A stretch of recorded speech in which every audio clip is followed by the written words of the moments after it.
All right, everyone. Today we are talking about impressions or attitudes around you regarding your wheelchair. You know that family member who just has this idea that you shouldn't be in a wheelchair. You should just throw the wheelchair away. Or who told you you were supposed to be in a wheelchair? Or you're strong enough, you can get up and walk. What the hell? Sorry about that. But yeah, you're going to have family members, cousins, brothers, sisters who have an idea stuck in their head that you should not be in a wheelchair. It just doesn't fit. It's not who you were. And they don't want you to be in a wheelchair. And, what position do you take in regards to that particular family member who does not want you in a wheelchair, has an idea you should not be in a wheelchair, and you should get rid of that wheelchair? Now, sometimes I do it out of love, They want you to be who you used to be.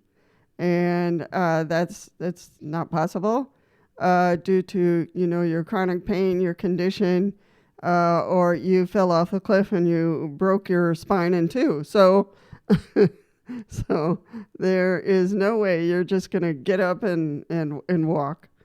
For right now, we don't have miracles that help us walk. So, it is more about them than it is about you. I'm hoping that makes sense. It is more about them than it is about you, because you, on your end, you're just taking care of your health and following directions from your doctor, from whoever, and you are making sure that you keep your health going. And that is why you're using a wheelchair. So the first premise is that you have to be sure and clear as to why you are in that wheelchair. And starting from you need to be okay with being in the wheelchair. So that is the first premises, regardless. So it starts from you, and then we'll talk about them. So you really have to do the work of, yes, this is okay. Yes, I need to do this. Yes, it'll help my health.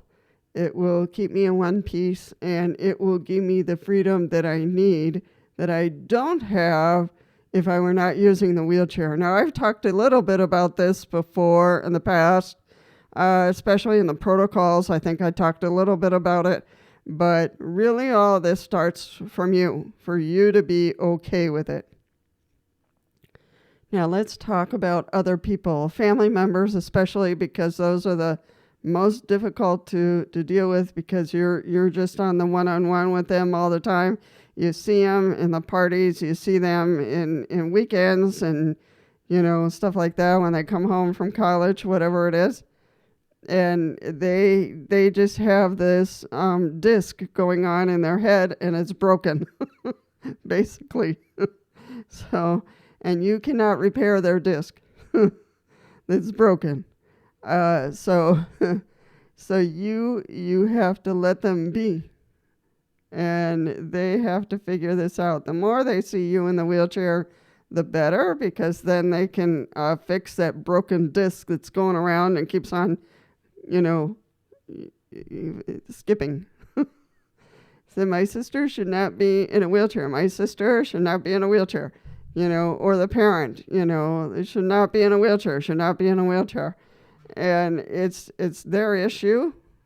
It really is theirs to work on and figure out, okay, how do I adjust to this? They're struggling with their emotions to accept the fact that you have to use a wheelchair, either, temporarily or long-term or permanently, or whatever your situation is. You can walk a bit, but you have to use a wheelchair. to go out, or, when you're completely wiped out and exhausted, you use the wheelchair to make sure you can finish your day. So it is really their issue. So you need to let go and let them be. I know that's hard, especially when it's family, but they need to work on their issue of wanting to see you happy, healthy, walking, dancing. So, yeah, right, dancing. Okay. But that's their desperation. They want the best for you, and they can't figure out how to fix their broken disc. So, there might come a day where they talk to you about it and what they're struggling with, and then, you can take advantage of that moment and explain things. But otherwise, there's no can do. They have to work through it. They really have to work through it. And so it's really important for you to know, oh, that's their issue. If they make some comment to you, whatever, just, oh, that's their issue. They're struggling with it. Not me, because I know what I need to do. I know what my doctor told me. So you need to work on you to know that it's okay to be in the wheelchair, to use a wheelchair, whether you're an ambulatory wheelchair user or not. It's really important for you to be convinced first. So that is the core of what you need to be doing. And don't get upset about the other people, basically, because it's their issue. All right, with friends. This is a tough one, because sometimes when you end up in a wheelchair, let's say it was a brutal accident, it was a car accident, or you did bungee jumping and something went wrong, or you just dived into that pool with your friends and things went really wrong for you, and now you're in a wheelchair permanently, and your friends just disappear. They all go away. And that happens. And it's not easy. You will have to probably create other friends who are open, understanding about wheelchairs, and they don't mind it at all. Other people are just struggle with it because they don't know how to deal with it. So you're going to have that too, or could happen the other way around, where your friends are really there for you. They come to visit you on weekends, or they come to take you out somewhere. You have those friends who are really accepting and knew you before you were in a wheelchair, but now you're in a wheelchair, but they don't care. They know who you are in the core. So and sometimes, there are other people who just get abandoned by that special friendship. And again, it is their struggle, their issue, and it will be important for you to recreate friends and make connections and, participate in activities where there are other people and wheelchairs, and hang out with them. Hang out with people who understand. So that's going to be core. And sometimes that takes a little bit of work to do that. Don't isolate in your home, because there's no reason for that. You are a good person. You are a person who has things to offer. You are a person who is friendly and has fun things to offer. So again, the core is for you to know it's okay. I'm okay. Some people might not be okay. Some of my friends are not okay. So I need to find friends that are okay if I'm in a wheelchair. And that will take some work on your part, because you'll have to participate in activities or go to an accessible bar or restaurant and hang out there, and gradually make friends, there, or events. There are special events in most counties, most communities, most countries with people with wheelchairs, and they might not all relate to your particular condition, but it's good for you to participate and get to know the people in that circle, so that you have a circle, because you really need that circle of friends. So my recommendation is do not isolate. So do not. All right. And this one is a little tricky, and it happens to all of us. And that is the public, the general public, people you don't know.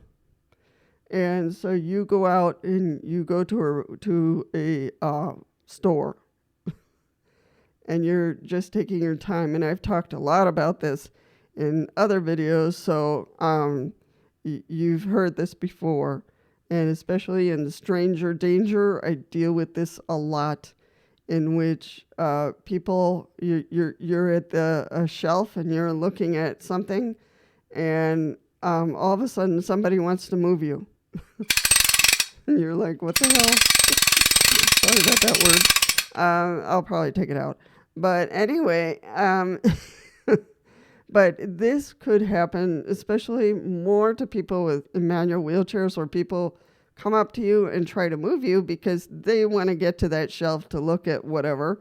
And it's just very inappropriate. And you will have to design some responses to those issues, like, excuse me, take your hands off of my wheelchair immediately.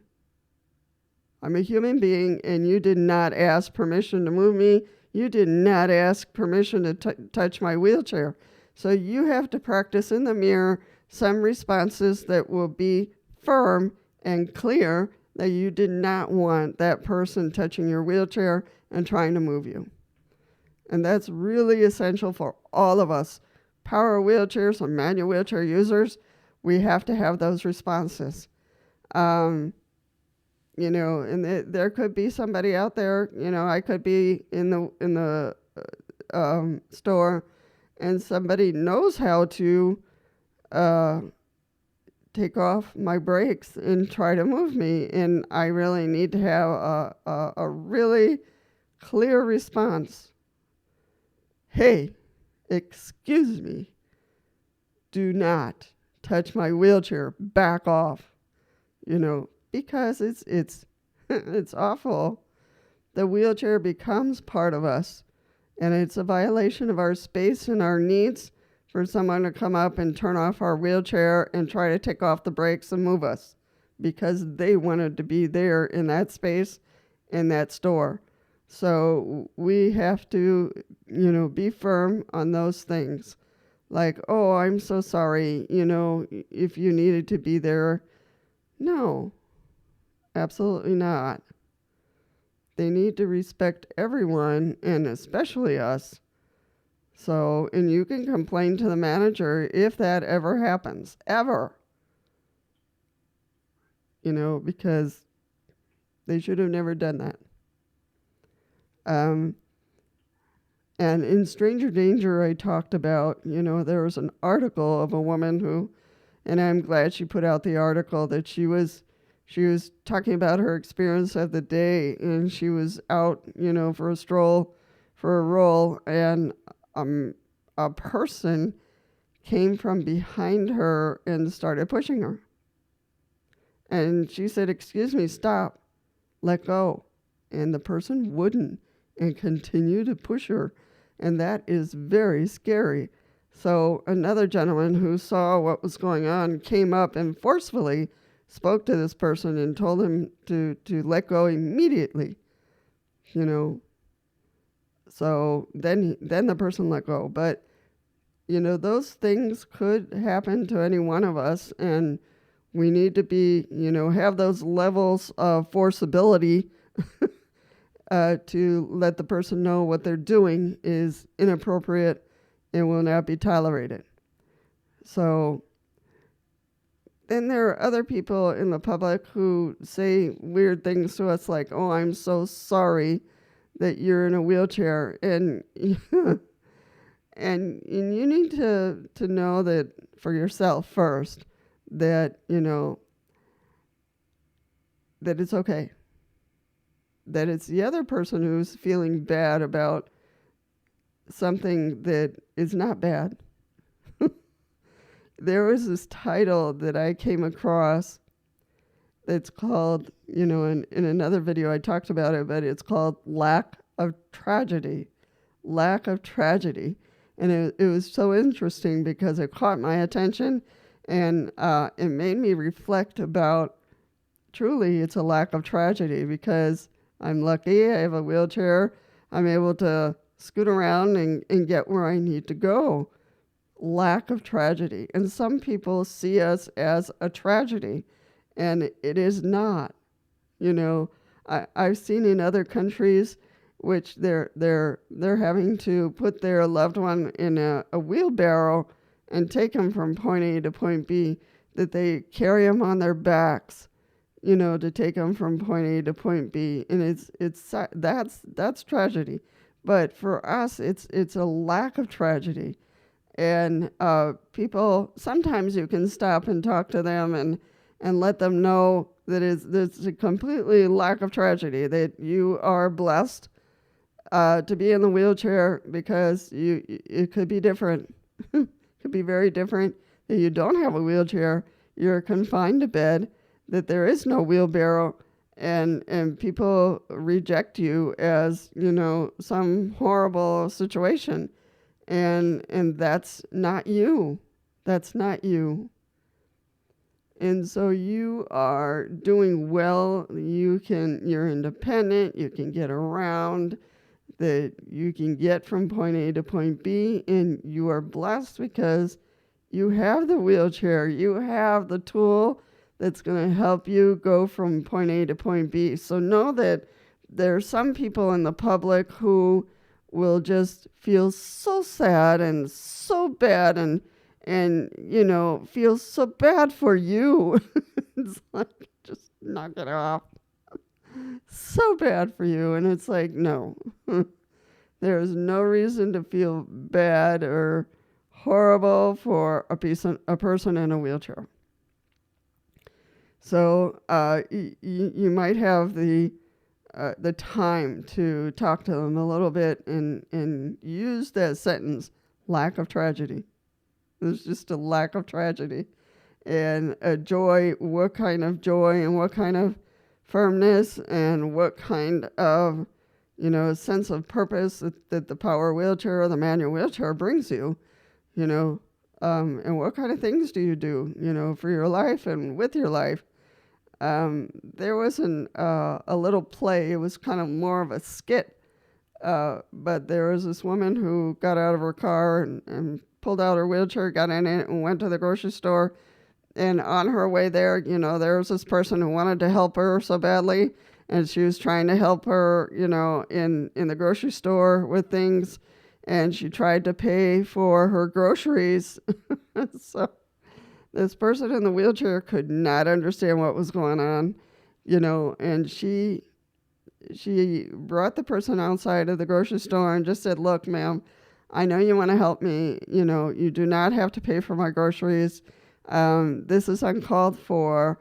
I realize you think that there's a tragedy here, but it isn't. I own my own store.